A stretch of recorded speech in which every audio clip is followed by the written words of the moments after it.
पति को अपनी पत्नी की इन 4 चीजों पर हर समय नजर बनाकर रखनी चाहिए, तो वो कभी दुखी नहीं रहेगा। प्रिय दर्शक बंधु, आज मैं आपके लिए बहुत ही महत्वपूर्ण जानकारी लेकर के हाजिर हुआ हूँ।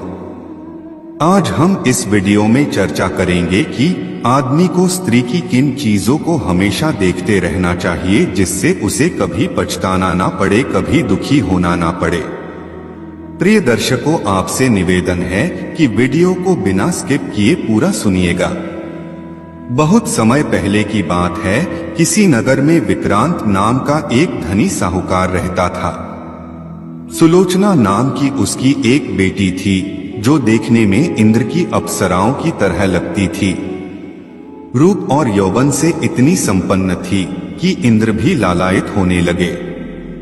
एक दिन की बात है, सुलोचना अपनी सहेलियों के साथ देव दर्शन को घर से निकली। चलते चलते जब वह देवी के मठ के निकट पहुंची तो उसे वहां एक वैश्य कुमार ने देखा। वह लड़का उसकी मोहनी मूरत पर मोहित हो गया।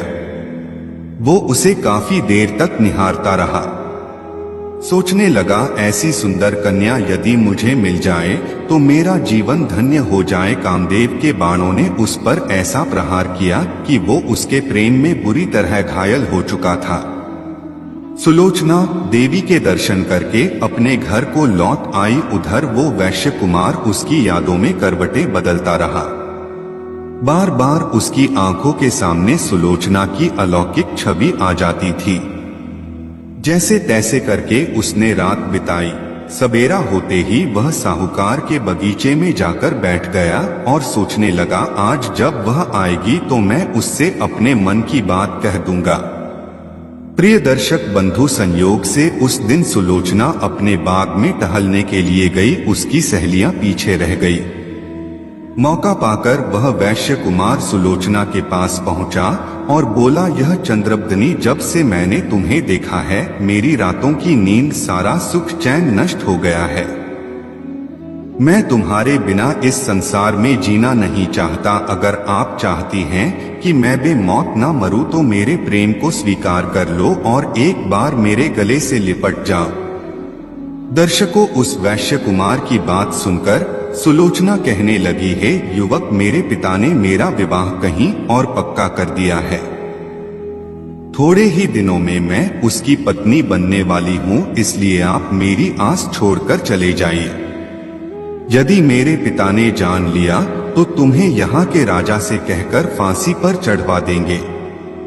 मेरे प्रिय दर्शक बंधु कहते हैं कि जिस तरह कौवा रात में नहीं देख सकता, उल्लू दिन में नहीं देख सकता, उसी तरह कामी पुरुष को ना दिन में दिखता है ना रात में। वह लड़का उसे किसी भी हालत में पाना चाहता था। दर्शकों, लड़के की अत्यंत जिद देखकर सुलोचना ने पहले तो उसे समझाने का बड़ा प्रयास किया, लेकिन जब वह नहीं माना तो सुलोचना ने उससे एक बात कही, देखो मेरा विवाह तय हो चुका है। मैं तुम्हारी स्त्री तो नहीं बन सकती। हाँ, मैं तुम्हें एक बात का वचन देती हूँ कि मैं तुमसे एक रात के लिए अवश्य मिलूंगी। पहले तुम मेरा विवाह हो जाने दो। मेरा पिता कन्यादान का फल प्राप्त कर ले, उसके बाद मैं तुमसे जरूर मिलूंगी।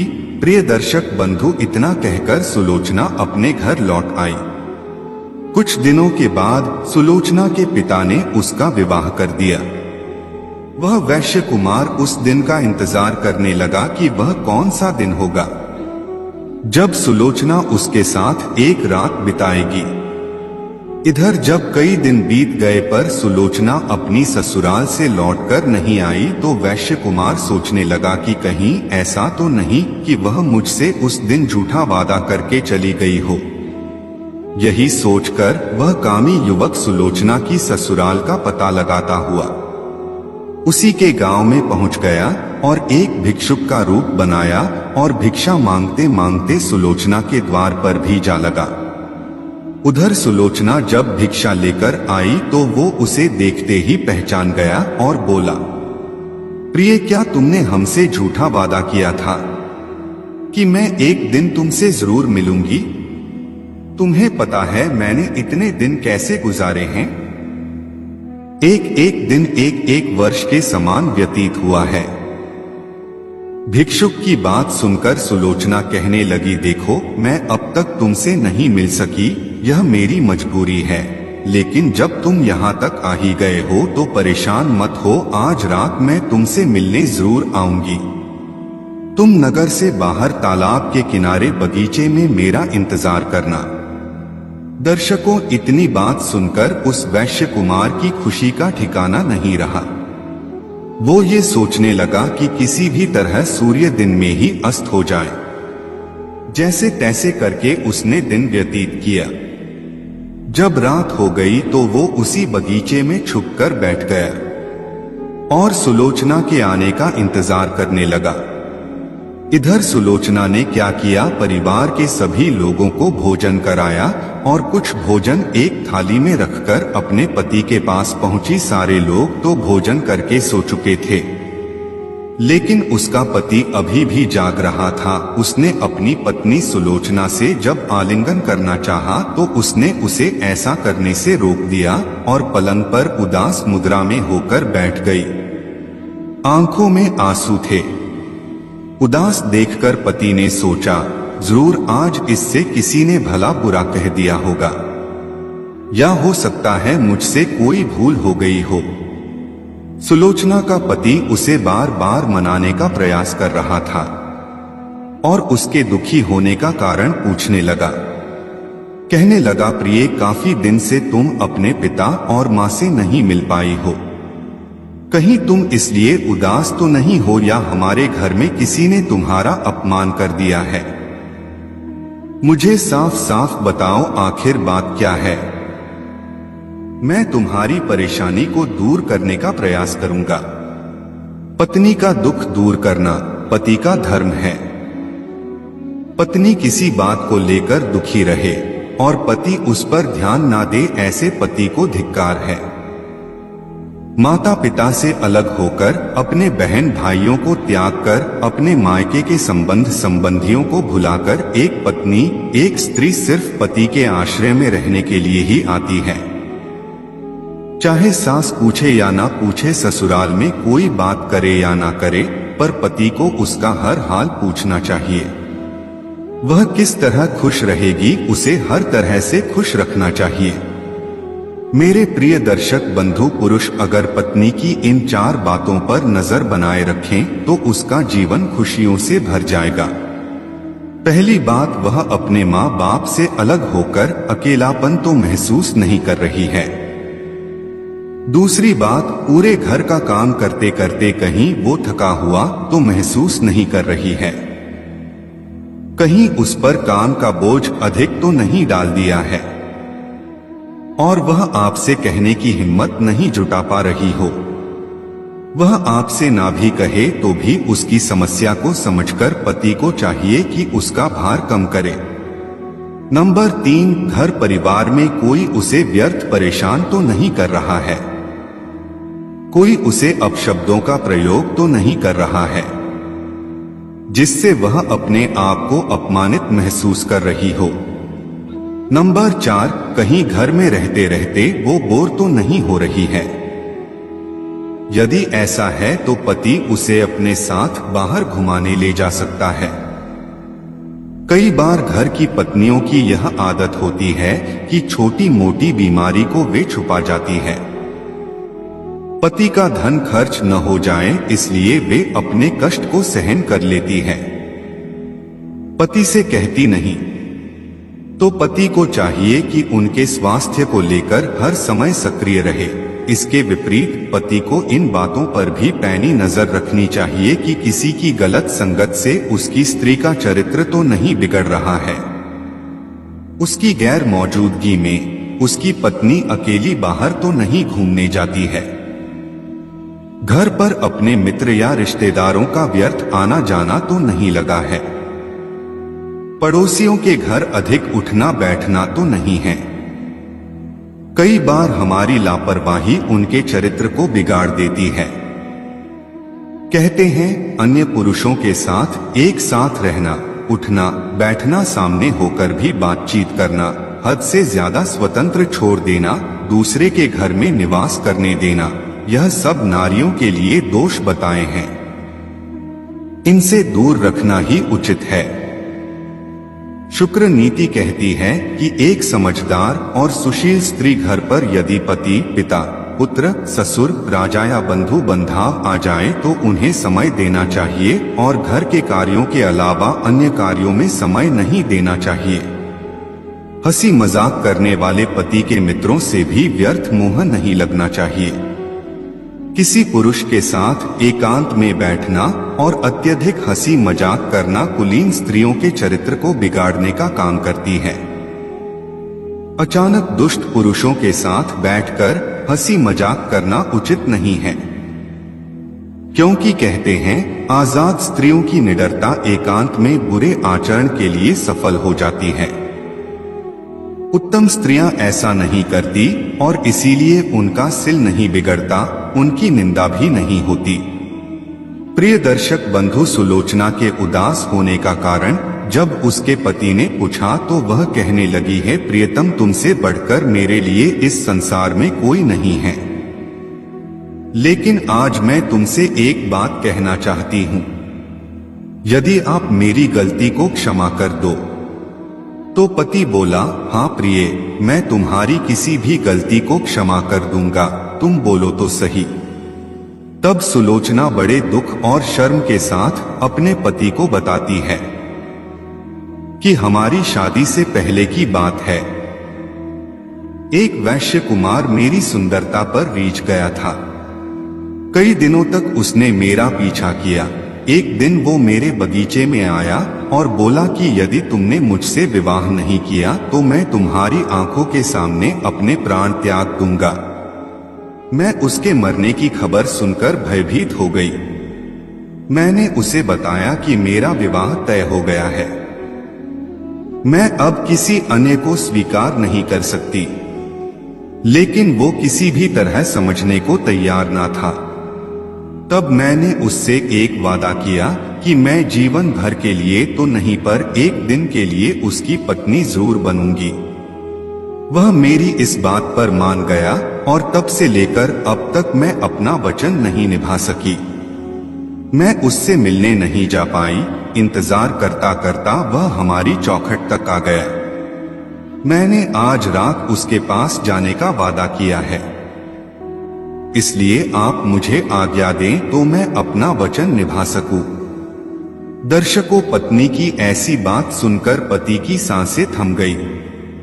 और सच बात है, कोई भी पति अपनी स्त्री को दूसरे पुरुष के साथ देखना नहीं चाहेगा।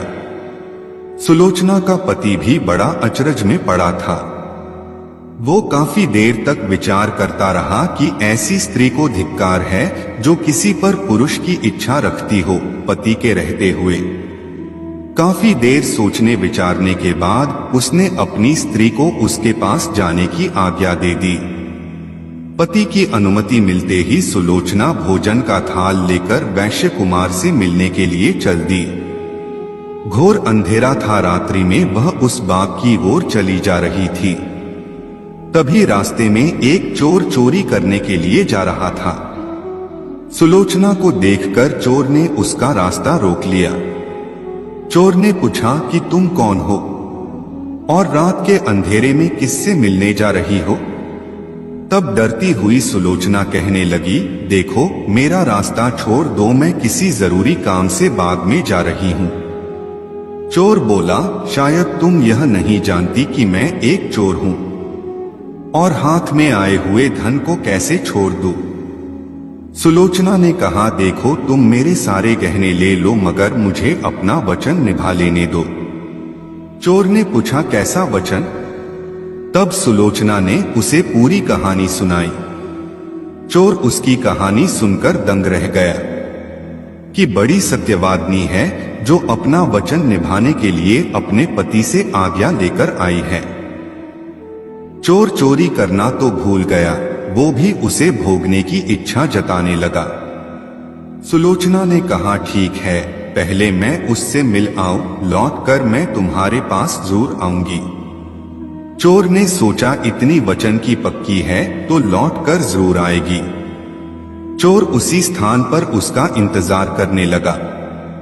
इधर क्या हुआ? सुलोचना उस वैश्य कुमार के पास पहुंची, उसे भोजन कराया। वैश्य कुमार ने देखा कि सुलोचना इतनी रात गई, अपने वचन को निभाने के लिए मेरे पास आई है, तो वो उसकी ईमानदारी से बड़ा प्रसन्न था। उसकी सोच बदल चुकी थी। उसने कहा, है सुलोचना, वैसे तो मैं तुझे जान से ज्यादा चाहता हूं, पर तुम एक दूसरे पुरुष की पत्नी बन चुकी हो। उसने तुम पर विश्वास करके मुझसे मिलने भेज दिया। मैं उसके त्याग से समझ सकता हूं कि वो तुम्हें कितना चाहता है। जो तुम्हारी खुशी के लिए वो राजी हो गया। एक पति के लिए सबसे बुरा दिन होता है जब उसकी स्त्री किसी पर पुरुष से मिलने जाए। मैं उसके विश्वास और प्रेम की और तुम्हारे वचन की बलि नहीं चढ़ा सकता। जाओ, तुम अपने पति के पास लौट जाओ। इतना कहकर वैश्य कुमार ने सुलोचना को लौटा दिया। लौटकर सुलोचना उस चोर के पास आई। चोर ने पूछा, कहो, जिससे तुम मिलने गई थी उससे मिलाई? तब सुलोचना ने बताया कि मैं उससे मिलने तो गई, पर उसने मेरी सत्यता देखकर मुझे छुआ तक नहीं। वैश्य कुमार ने जितनी बातें कही थी उसने सब चोर को सुना दी। सुलोचना के मुख से वैश्य कुमार की बातें सुनकर चोर का भी मनोभाव बदल गया। उसने कहा, यदि ऐसी बात है तो जाओ, मैं भी तुम्हें हाथ नहीं लगाऊंगा और तुमसे तुम्हारे गहने भी नहीं लूंगा। प्रिय दर्शक बंधु, चोर उसे कुछ दूर तक छोड़ने आया। सुलोचना अपने पवित्र शील के साथ पति के पास लौट आई। पति ने पूछा तो उसने सारी कहानी सुना दी। पति ने देखा कि सुलोचना जैसी गई थी वैसी ही लौट आई है। उसके हाव भाव, शरीर की रूपरेखा और वस्तुओं को देखकर पता चलता है कि वह शुद्ध और पवित्र है। तो उसके पति ने उसे अखंडित सती मानकर उसका सम्मान किया। मेरे प्रिय दर्शक बंधु, अब सवाल ये है इस कहानी में कि सबसे बड़ा त्याग किसका रहा? उसके पति का या उस वैश्य कुमार का या फिर उस चोर का? पति का त्याग तो यह था कि उसने अपनी पत्नी की बात मानकर उसे दूसरे पुरुष के पास भेजा। वैश्य कुमार का त्याग यह था कि जाने कितने दिनों से वह सुलोचना से प्रेम कर रहा था और मिलने के लिए छटपटा रहा था। उसके लिए उसने साधु का भेष बनाया, घर द्वार छोड़कर दूसरी नगर में आया, फिर भी उसे जाने दिया। और चोर का त्याग यह था कि जिसका काम है चोरी करना, उसने स्त्री को तो छोड़ा ही, उसके साथ गहनों को भी नहीं लूटा। इसका जवाब आप हमें कमेंट में जरूर दीजिएगा। और हाँ, हमारे वीडियो को एक लाइक, शेयर और सब्सक्राइब जरूर करिएगा। आपका जीवन मंगलमय हो, इसी कामना के साथ मिलते हैं नेक्स्ट वीडियो में। आपका बहुत बहुत धन्यवाद।